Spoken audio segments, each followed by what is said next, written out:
مایا کے 3 ناموں کی طرح مئی دادا کے بھی 3 نام تھے، مجیتا، مجید اور مئی دادا۔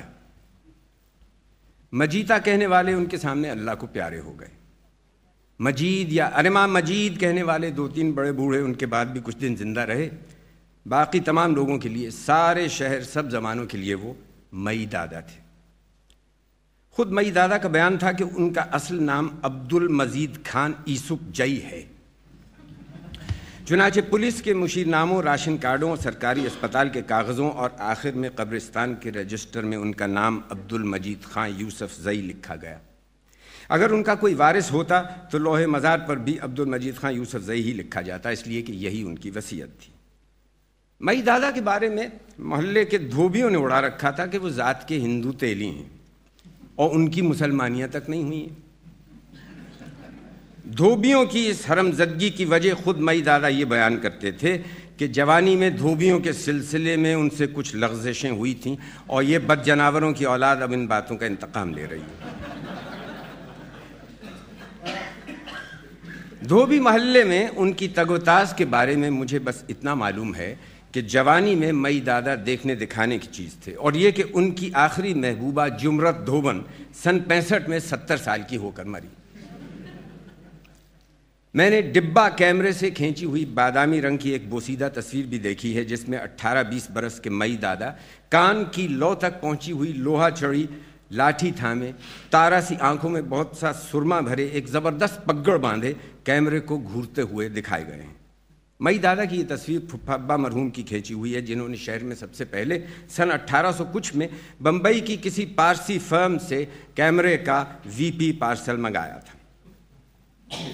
خاندان کے اسکینڈل باز بوڑھوں نے مشہور کر رکھا تھا کہ مئی دادا پھپھا ابا مرحوم اور ان کے یاروں دوستوں کے لیے اغوا کی وارداتیں کیا کرتے تھے اور ارباب نشاط سے رابطے قائم کراتے تھے، مگر یہ نری خباثت تھی۔ پھپھا ابا کھرے پٹھان اور حافظ قرآن تھے اور مئی دادا تو تھے ہی یوسف زئی۔ ایسی گھٹیا باتیں ان کے دائرہ خیال میں بھی نہیں آ سکتی تھیں۔ لوگ کہتے ہیں کہ پھپھا ابا نے انہیں ایک تپنچہ خرید کر دیا تھا جسے چلانے کی نوبت تو شاید کبھی نہ آئی ہو، مگر دھمکانے کے کام ضرور آتا تھا۔ میں نے اکثر مئی دادا سے سنا، اس میں ہوشربا، قصہ طوطا مینا اور انوار سہیلی وغیرہ یہ سب ٹھیک ہے، مگر انگریزی تعلیم جو ہے یہ آدمی کو نامردہ بنا دیتی ہے۔ یہ لفظ وہ بزدل کے معنوں میں استعمال کرتے تھے اور اکثر بڑے تعصب سے کہا کرتے تھے، غضب خدا کا، جب سے ان پٹھان بچوں نے انگریزی پڑھنا شروع کی ہے اس خاندان کے لوگوں نے کوئی قتل ہی نہیں کیا۔ ایک بار ابا نے یہ بات سن لی اور انہیں ایسی ڈانٹ پلائی کہ سب سے 4 دن تک روٹھے رہے، کسی سے بات نہیں کی۔ آخر 5ویں دن مجھے اشارے سے بلا کر رازدارانہ انداز میں کہنے لگے، تیرے بابا علی گڑھ جا کے خراب ہوئے ہیں، پہلے ایسے نہیں تھے۔ بھلا یہ بھی کوئی بات ہے، ہم نے قاعدے کی بات کہی اور بگڑ گئے بلا وجہ۔ مگر یہ طے تھا کہ ابا کو اور ہم سب بہن بھائیوں کو ان سے جتنی محبت ملتی تھی دوسروں کو اس کی آدھی بھی نصیب نہیں تھی۔ ویسے مجموعی طور پر وہ پورے کٹم قبیلے کے عاشق تھے۔ مجھ سے کہتے تھے کہ میں تیرے کٹم قبیلے کے ساکھ سجر کا ماسٹر ہوں، اور یہ کہ ایسا چاروں کھونٹ ساکھ سجر میں نے کہیں اور نہیں دیکھا۔ ساکھ سجر سے ان کی مراد شجع نسب ہوتی تھی، مگر چاروں کھونٹ ساکھ سجر کیا ہوتا ہے یہ نہ میں نے کبھی پوچھا نہ انہوں نے کبھی بتایا۔ اور میں اس بات کی گواہی دیتا ہوں کہ میرے کٹم کی حد تک مئی دادا علم اسم نویسی کے ماہر تھے۔ اس مرحوم خاندان میں بڑوں کا طریقہ کار یہ تھا کہ جو ہی لڑکا اپنا پورا نام لکھنے کے قابل ہوا اس کا دادا، تایا، باپ یا چچا اسے شجع نسب کی ایک وصلی تھما دیتے تھے کہ لو بیٹا سنبھال کے اس کی 100 نقلیں تو بنا دو۔ ظاہر ہے کہ کلک اور گاڑی سیاہ روشنائی سے لمبے لمبے کاغذوں پر یہ شاخ شجر بنائے جاتے تھے۔ پنسل، فاؤنٹین پین اور فولادی نب وغیرہ سے پرکھوں کے نام لکھنا سخت بے ادبی بلکہ مداخلت فی الدین سمجھی جاتی تھی۔ انہیں درست طریقے سے بنانے میں مہینوں لگ جاتے تھے، مگر یہ ایک طے شدہ طریقہ کار بلکہ پیدائشی جبر تھا جس سے بچنا ممکن نہیں تھا۔ شاخ شجر مکمل ہو جاتے تو خاندان کا اس دور کا کوئی بڑا بوڑھا لمڈوں کو بلا کر ان کی کارکردگی ملاحظہ کرتا اور تمام کلمے الحمد شریف اور چاروں قل سننے کے بعد پہلے اس لڑکے کی مین لائن پھر برانچ لائنیں زبانی سنتا اور 1 روپیہ کلدار عطا کرتا۔ درمیان میں بھول جانے کا تصور بھی نہیں کیا جا سکتا تھا کہ کئی مہینوں تک فلاں محمد خان کے بیٹے فلاں محمد خان اور ان کے بیٹے فلاں محمد خان خوابوں تک میں تلواریں لیے ٹہلتے پھرتے تھے۔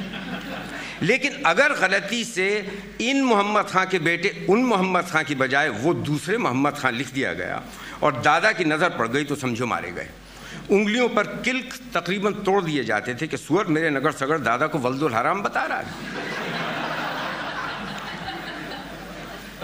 1000 میل دور اور سینکڑوں برس کے بود میں یہ پشتون قبیلہ جو اپنی زبان بھول چکا تھا، کاغذوں پر اپنے نسب کے تحفظ کی ہارتی ہوئی جنگ لڑ رہا تھا۔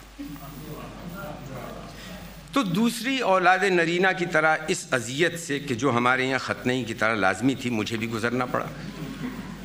اس عذاب سے گھبرا کر میں باقاعدہ رو پڑتا۔